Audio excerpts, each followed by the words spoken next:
welcome back to my channel. I'm Rachel, the owner and creator here at the Eclectic Cottage in Spokane, Washington. Happy Sunday, everyone. For today's video, I was finally able to get the little bench project that I've been working on finished. I'd hoped to have it for you guys by Thursday, and unfortunately, that just didn't seem to be able to happen. So here we are on Sunday, you guys. I love the way that it came out. It's so cute. I hope you guys like it as much as I do. And without further ado, let's get to today's video. I found this cute little wooden bench a few weeks ago at an estate sale where they just happened to be having a dollar day, so I only paid $1 for it. It's kind of tired and a little worn, but for $1, I absolutely could not leave it behind, and I knew I could do something with it. I brought it back to my shop and looked it over, and it only had a couple of small issues.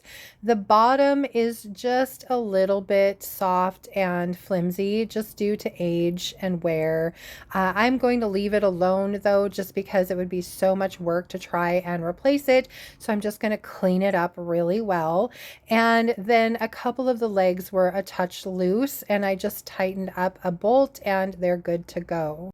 Once I tightened up the legs, it was time to give this little bench a bath.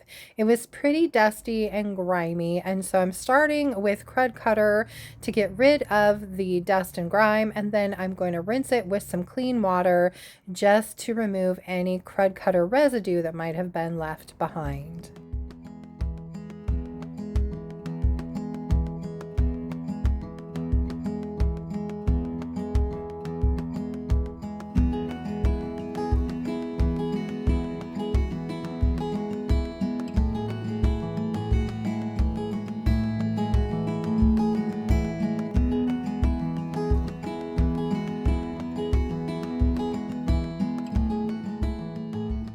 Once that was all done, it was time for paint, and for this little piece, I decided to stay in my recent theme of reds, whites, and blues, just so that I have lots of options for my Americana display that I'm going to be building. So I decided on white for this little bench. I thought that would be a nice, crisp, clean look for it, and this is Sweet Pickins milk paint in the color Flour Sack. I did add Extra Bond to this paint just to make sure that it stuck really well. I didn't want to end up with a chippy finish on this. I just wanted a nice, smooth finish.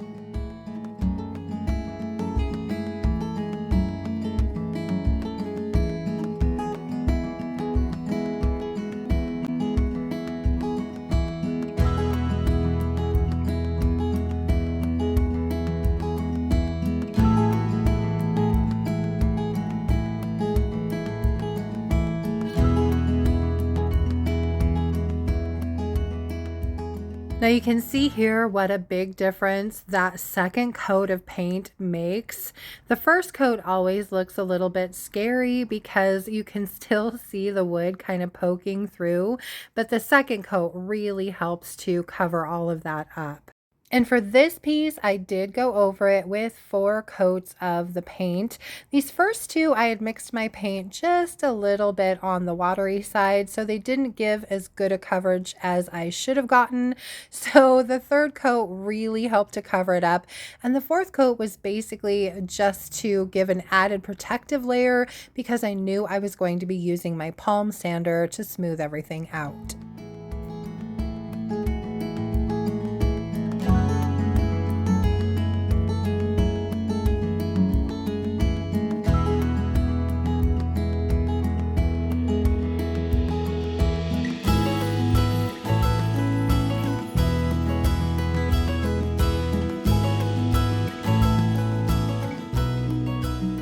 Once I had the bench portion painted, I set it aside and went to work on the top.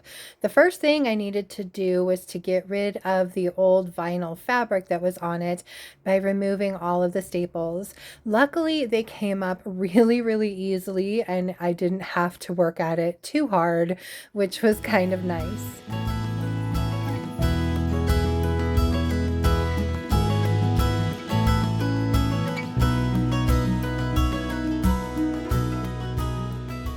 Once I had the staples pulled up, I gingerly took off the top. I didn't want to poke myself with any old staples and have to go get a tetanus shot or anything like that. And then I went around with my wire cutters and used those to pull out whatever staple pieces were left in the wood.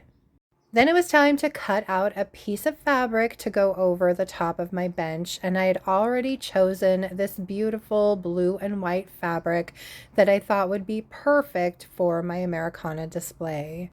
The first step was figuring out how large of a piece of fabric I needed to cut out. So I just used the top of the bench as a guide and just kind of placed it down, folded my fabric to where I thought it needed to be, and then made sure it was straight and then cut it out. I got the other side done as well, and then I began the process of putting that fabric onto the top of the bench. Now, unfortunately, I forgot to hit record when I started the upholstery process. So the only part of that entire thing that I actually have footage of is me attaching this very last corner. So this is once I had everything else stapled down, and I'm just finishing up this last corner, tightening it up and making sure I don't have any wrinkles before stapling it down.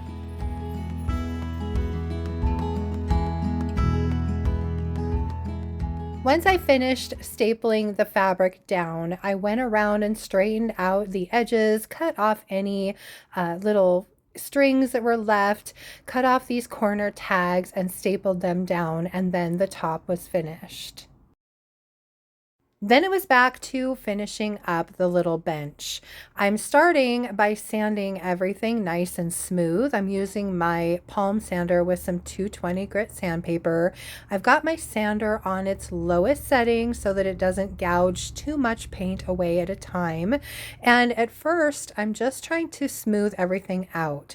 Milk paint does tend to leave some chunks behind, and I am not a super fan of chunky finishes. So I am going over it to remove those. And then once I have that done, I'm going back over everything again and just doing a little bit of distressing. Now, if you don't like distressing, you can obviously skip this step, but I really wanted some of that beautiful dark brown wood peeking out from under the white paint.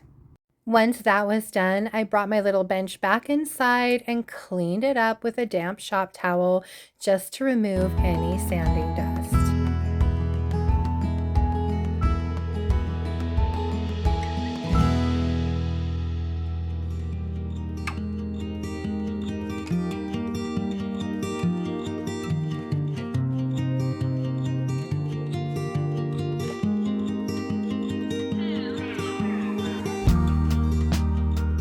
The last step in this little project is to seal my paint, and for that I'm using DIY's clear wax.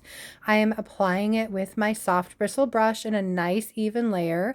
I apply it in sections, and once I'm finished with a section, I wipe back any excess wax with a dry shop towel, and I just work my way around the entire piece until it is completely sealed. And for this piece, I opted to not add any additional colored wax over the top of the clear. I just wanted a nice crisp white finish on this to match the white that's in the fabric.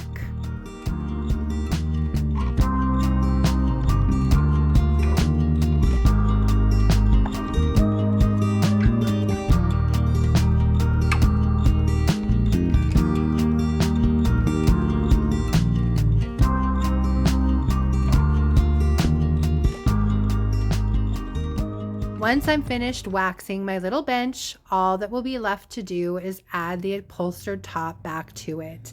I have to say, I absolutely love the way this project came out, and I really hope you guys like it too.